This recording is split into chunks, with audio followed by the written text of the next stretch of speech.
গোলার মতো শট মারলেও এখনো ডার্বিতে অনিশ্চিত ডিজে ড্রাজিক, যে ডিজের পারফরমেন্সের জন্য অপেক্ষায় রয়েছেন সবুজ মেরুন সমর্থকেরা। তাদের হয়তো অপেক্ষাটা আরো একটু হয়তো বাড়লো, তার কারণ কারণ ডিজান ড্রাজিক ডার্বি খেলবেন কিনা তার উত্তর আগামীকাল প্র্যাকটিস দেখি বোঝা যাবে। কারণ আজকে অন্তত গোটা অনুশীলন করলেন না ড্রাজিক। কি করলেন সেটা তো বলবোই, তার সঙ্গে গোটা দলের অনুশীলন নিয়ে কথা হবে। নমস্কার দর্শক বন্ধুরা, এক্সট্রা টাইম বাংলায় আপনাদের সকলকে স্বাগত। আমি রৌনক রয়েছি যুবভারতী ক্রীড়াঙ্গনের প্র্যাকটিস গ্রাউন্ডের সামনে। যেমনটা দেখতে পাচ্ছেন যে পিছনে অনুশীলন শেষ, মাঠের আলো নিভে দেওয়া হয়েছে এবং ডুরান্ড কাপের ডার্বি, একটা বড় ম্যাচ দিয়ে কিন্তু এবারে ডুরান্ড কাপ শুরু হতে চলেছে। তার প্রস্তুতি ইতিমধ্যেই চলছে এবং দুই দলের অনুশীলনও তো চলছে। সেখানে মোহনবাগান দলের অনুশীলনে যদি আমরা কথা বলি, যেখানে প্রথম দুদিনই আমরা বলেছি যে একেবারে মিলিটারি ট্রেনিং বলা যেতে পারে, আর্মি ট্রেনিং বলা যেতে পারে, এমনই করা হচ্ছেন পানুস স্যার। এবং সেই স্যারের একদম বাধ্য ছাত্রের মতো কিন্তু সকলে কথা শুনছেন। কেউ যদি মনোযোগ হারান সঙ্গে সঙ্গে বকা দিচ্ছেন এই প্যানাকিওতিস ডিম পেরিস কোচ। এবং সেই জায়গায় দাঁড়িয়ে সকলের নজর কিন্তু এই মুহূর্তে দাঁড়িয়ে অবশ্যই ডিজে ড্রাজিকের দিকে। এবং কেন তার দিকে নজর, কারণ হচ্ছে যেহেতু দুটো দলেরই বিদেশিরা এখনো সেভাবে এসে পৌঁছাননি। আপনারা জানেন যে ইস্ট বেঙ্গলে দুজন বিদেশি এসে পৌঁছেছেন, যেখানে দানি রামিরেজ রয়েছেন রাশিদ। সেখানে মোহনবাগানে কিন্তু এখনো পর্যন্ত একমাত্র বিদেশি ফুটবলার হচ্ছেন এই ড্রাজিক। এবং আপনারা যেমন জানেন যে আগামীকাল চলে আসবেন শহরে অ্যালবার্তো রড্রিগেজ মনস্টার, তিনি কিন্তু ফিট অবশ্যই রয়েছেন। তবে ফিটনেস থাকা বা ম্যাচ ফিটনেস থাকলেও একটা আলাদা বিষয়, কিন্তু নতুন কোচ নতুন সেট আপ, সেখানে মানিয়ে নেওয়াটা কিন্তু একটা চ্যালেঞ্জিং বিষয়। সেই জায়গা থেকে দাঁড়িয়ে আজ যদি আমরা বলি, সেখানে স্বাভাবিকভাবে প্রথম দিনে যেখানে পুরোপুরি সাইড লাইনে ছিলেন এবং শুধু গা ঘামিয়েছিলেন এবং জগিং করছিলেন ড্রাজিক, আজকে কিন্তু তার সতীর্থদের সঙ্গে কিছু ড্রিলস করেছেন। সাইড লাইনে অবশ্যই ছিলেন, কিন্তু তার মাঝে যখন শুটিং প্র্যাকটিস হয় ফার্স্ট বার এবং সেকেন্ড বারে, যখন শটের প্র্যাকটিস হয়, সেই সময় কিন্তু দেখা যায় যে ড্রাজিককে ভালো ভালো শট মারতে। আসলে ড্রাজিক কিন্তু এই মোহনবাগান দলের আক্রমণ ভাগের মূল চালিকা শক্তি হয়ে উঠতে পারে, এই কথা নতুন করে বলার কিছু নয়।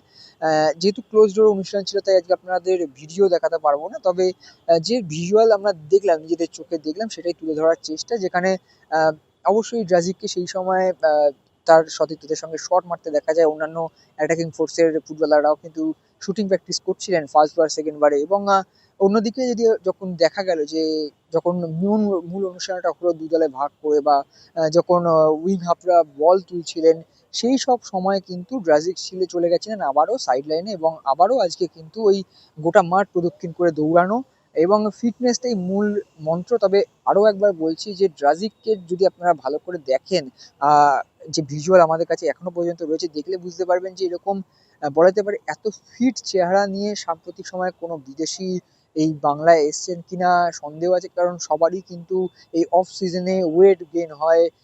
তারা যে লাইফস্টাইল মেনটেন খেলার সময় করেন, সেটা অনেক সময় অনেকে করে উঠতে পারেন না। সেই জায়গা থেকে দাঁড়িয়ে কিন্তু আহ, যদি আমরা বলি, দেখে কিন্তু অনেকটা ফিট লাগছে, কিন্তু ম্যাচ ফিটনেস অবশ্যই এটা গুরুত্বপূর্ণ জিনিস। এবং যেহেতু যখন সিচুয়েশন প্র্যাকটিস হোক বা যখন কোনো ফরমেশনের ব্যাপার হোক, তখন যেহেতু এখনো পর্যন্ত ড্রাজিক নেই, তাই বলা যেতেই পারে যে ড্রাজিক ছাড়াই কিন্তু এখনো পর্যন্ত মানে আজকে ম্যাচ ডে -2-তে মোহনবাগান দল কিন্তু তাকে ছাড়াই অন্তত প্রথম একাদশের পরিকল্পনাটা করছে। এখন বিষয়টা হলো, আপনারা জিজ্ঞাসা করতে পারেন যে তাহলে কি ড্রাজিক একদমই খেলবেন না? এটা আমার ব্যক্তিগতভাবে মনে হচ্ছে, যেটা যেহেতু ড্রাজিক একেবারে আনফিট প্লেয়ার নন এবং তিনি একজন অ্যাটাকিং ভাগের কিন্তু খুব ইম্পর্টেন্ট প্লেয়ার, সেই জায়গায় দাঁড়িয়ে আমার ধারণা যে ড্রাজিককে হয়তো দ্বিতীয়ার্ধে যখন খুব দরকার পড়বে সেই সময় তাকে নামানো হতে পারে। এবং সেই ক্ষেত্রে আরো একটি বিষয় হচ্ছে যে মোহনবাগানের অনুশীলন থেকে কিন্তু একটা জিনিস বোঝা যাচ্ছে, যেটা অবশ্যই বলতে হয়, সেটা হচ্ছে যে সুহেল আহমেদ ভাটকে যেমন দেখে নেওয়া হচ্ছে স্ট্রাইকার হিসেবে, সেভাবেই কিন্তু মনভীরকেও কিন্তু একটা অপশন হিসেবে রাখছেন কোচ পানোস। তিনি জানেন যে মনভীরের চেহারা যথেষ্ট শক্তিশালী একটা দীর্ঘাকার চেহারা, এবং তিনি স্ট্রাইকার পজিশনে খেলেছেন। এবং যেহেতু উইঙ্গার হিসেবে অনেকগুলো অপশন তার হাতে রয়েছে, আপনারা দেখুন লিস্টন রয়েছে, আপনারা দেখুন সায়ন রয়েছেন কিয়ান, অর্থাৎ অপশন কিন্তু রয়েছে সবাইকে ঘুরিয়ে ফিরিয়ে দেখে নেওয়া।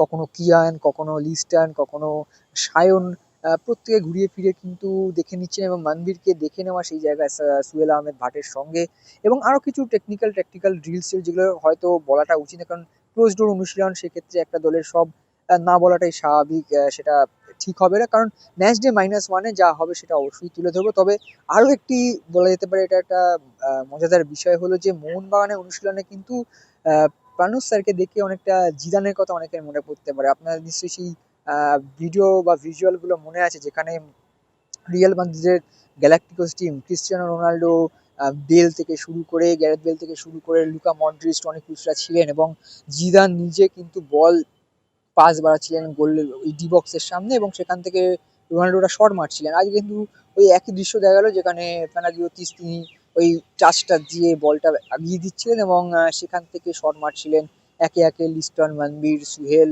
এমনকি কিছু সময়ের জন্য হলেও ড্রাজিচ। এবং সব মিলিয়ে যদি বলা যায় যে, যেটা আগের দিনও বলেছিলাম, যে মিডফিল্ড থেকে শুরু করে ডিফেন্স এখনো পর্যন্ত স্বদেশী নির্ভর এই দল কিন্তু যথেষ্টই, যদি আমরা দেখি ভারতীয়দের মধ্যে যথেষ্ট শক্তিশালী অনেক জাতীয় দলের ফুটবলার এই দলে রয়েছেন। তবে যদি ইস্টবেঙ্গল দলে দানি এবং রাশিদ খেলেন এবং তারা যদি ফিট থাকেন, তারা যদি মানিয়ে নিতে পারেন, এবং হাবাসকে আমরা দেখেছি সবসময় কিছু অন্যরকম ট্রাই করেন, চমকে দেন প্রতিপক্ষকে এবং ডার্বিতে তার রেকর্ড ভালো।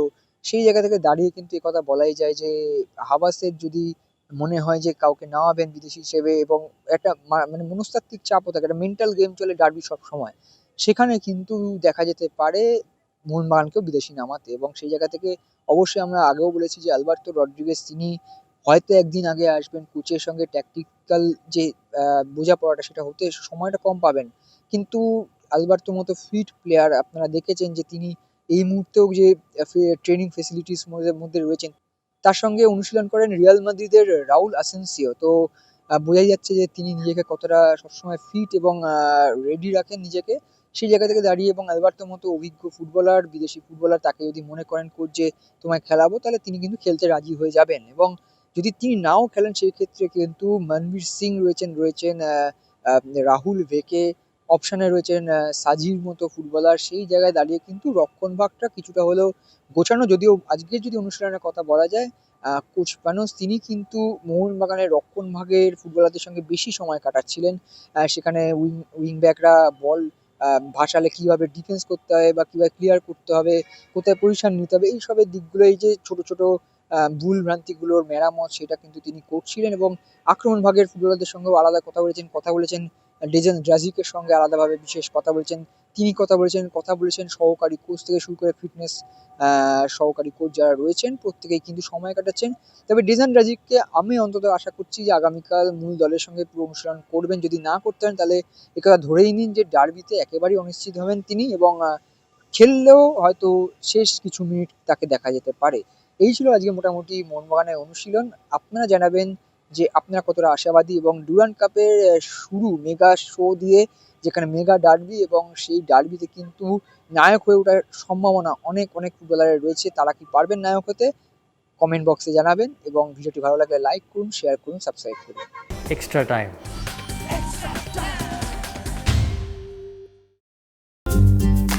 লেটেস্ট নিউজ আর এক্সক্লুসিভ ভিডিওর সঙ্গে আপডেট থাকতে এখনই সাবস্ক্রাইব করুন আমাদের ইউটিউব চ্যানেল। বেল আইকনে ক্লিক করতে ভুলবেন না যেন।